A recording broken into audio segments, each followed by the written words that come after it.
পানি বৃদ্ধির খবর জানাতে কুড়িগ্রাম এবং লালমনিরহাট থেকে আমাদের সহকর্মীরা যুক্ত হচ্ছেন। কুড়িগ্রাম থেকে আমাদের সাথে যুক্ত হচ্ছেন গোলাম মাওলা সিরাজ এবং লালমনিরহাট থেকে যুক্ত আছেন মাহফুজ বকুল। শুরুতে কুড়িগ্রামে যাব গোলাম মাওলা সিরাজের কাছে। সিরাজ, কি পরিস্থিতি দেখছেন এই মুহূর্তে জানাবেন? নিশি, এখনো কিন্তু কুড়িগ্রামের যে নদ নদীগুলো রয়েছে, নদ নদীগুলোর পানি কিন্তু বাড়ছে এবং যেমনটি বলছিলেন, দুধকুমারের পানি পাটেশ্বরী পয়েন্টে কিন্তু এখন দেড় সেন্টিমিটার উপর দিয়ে প্রবাহিত হচ্ছে দুপুরের পর থেকে।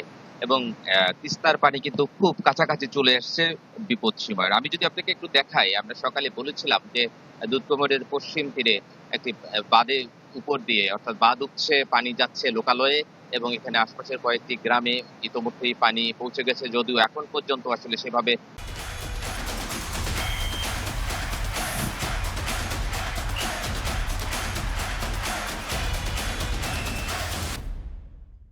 বাড়িঘরে পানি প্রবেশ করেনি, কিন্তু বাড়িঘরের খুব কাছাকাছি পানি চলে যাচ্ছে, বীজতলা নষ্ট হচ্ছে।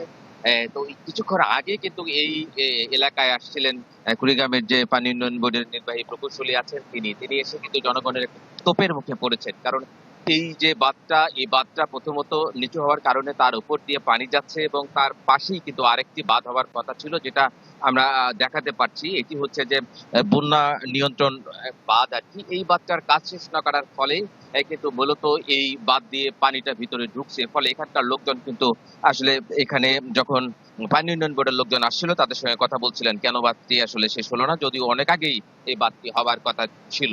তো এরকম আমরা যে খবর পেয়েছি, একেবারে এই বাঁধ ছাড়াও নদীর যে পূর্ব পার রয়েছে, পূর্ব পারে যে চরাঞ্চলের যে নিচু এলাকাগুলো রয়েছে, বেশ কিছু এলাকা প্লাবিত হয়েছে আমরা খবর পেয়েছি। যদিও এখন পর্যন্ত একটা বাড়িঘরে পানি প্রবেশ করেনি সেখানে, তবে বাড়ির চারদিকে, অর্থাৎ পানিবন্দী মানুষের সংখ্যা কিন্তু বাড়ছে। অন্যদিকে তিস্তার তীরেও কিন্তু নিচু এলাকাগুলো তলিয়ে যাচ্ছে, এই খবর পেয়েছি আমরা। ব্রহ্মপুত্রেও পানি বাড়ছে। সবকিছু মিলে আগামী 48 ঘন্টা পানি বাড়বে এমন খবর কিন্তু বলেছে আমাদেরকে স্থানীয় পানি উন্নয়ন বোর্ড। এবং উজানে ভারতের অংশে এবং এই এলাকায় কিন্তু ভারী বৃষ্টি এখনো হচ্ছে এবং ভারী বৃষ্টি হলে পানি আরো বাড়তে পারে এবং ছোট একটি বন্যার সংখ্যা, যেটা আমরা বলছিলাম গত কয়েকদিন ধরে, সেই বন্যাটা হয়তো হয়ে যেতে পারে, এমনটাই কিন্তু সংখ্যা প্রকাশ করেছে স্থানীয় পানি উন্নয়ন বোর্ড।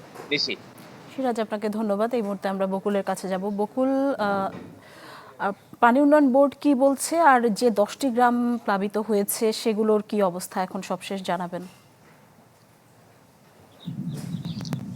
নিশি, পানি কিন্তু এখন উজানে কমতে শুরু করেছে, যদিও বা ভাটি এলাকায়, নিম্নাঞ্চল এলাকায় কিছু এলাকায় প্লাবিত হয়েছে প্রায় 10টি গ্রাম, এবং সেই এলাকাগুলোর রাস্তাঘাট ডুবে রয়েছে।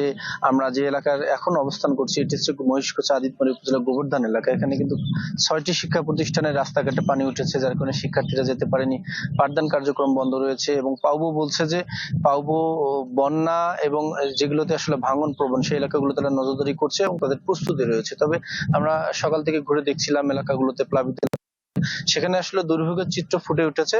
যদিও বা পাউবো বলছে যে আজকে দুপুরের পর থেকে কিন্তু পানি কমতে শুরু করেছে, যদিও গতকালকে পানি বিপদসীমার উপরে প্রবাহিত হয়েছিল। এখন কিন্তু সর্বশেষ দুপুরে একটার যে পরিমাপ, ডালিয়া পয়েন্টে 17 সেন্টিমিটার নিচে পানি প্রবাহিত হচ্ছে। অর্থাৎ উজানে যে ঢল যেটি আসছিল সেটি কিন্তু থেমে গেছে, কিন্তু এই ঢলটা যখন ভাটি এলাকায় প্রবেশ করছে তখন কিন্তু প্লাবিত হচ্ছে।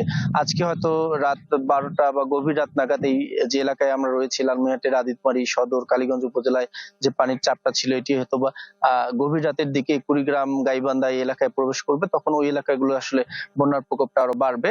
আর এরপরে যদি আজকে আবার এই অঞ্চলে যেহেতু বৃষ্টিপাতের সময়, বৃষ্টিপাতের একটা সম্ভাবনা রয়েছে বা সেই ভারী বৃষ্টিপাত হলে এই এলাকায় হয়তো আবারও পানি দেখা দিতে পারে, এবং উজানের ঢল যদি আসে তখন হয়তো পানি দেখা দিতে পারে। সর্বশেষ সব মিলিয়ে এলাকার মানুষজন আসলে এই ভোগান্তি, বন্যা, ভাঙন, তাদের আসলে চাওয়া তিস্তা মহাপরিকল্পনা বাস্তবায়ন হোক, তাহলে হয়তো স্থায়ীভাবে এই সমস্যাগুলো নির্মূল হবে। সেই ছিল লালমনিরহাটের তিস্তাবার থেকে সবশেষ। বকুল, ধন্যবাদ আপনাকে। দর্শক দেখছিলেন লালমনিরহাট এবং কুড়িগ্রাম থেকে আমাদের সহকর্মীরা পানি বৃদ্ধির খবর জানাচ্ছিলেন।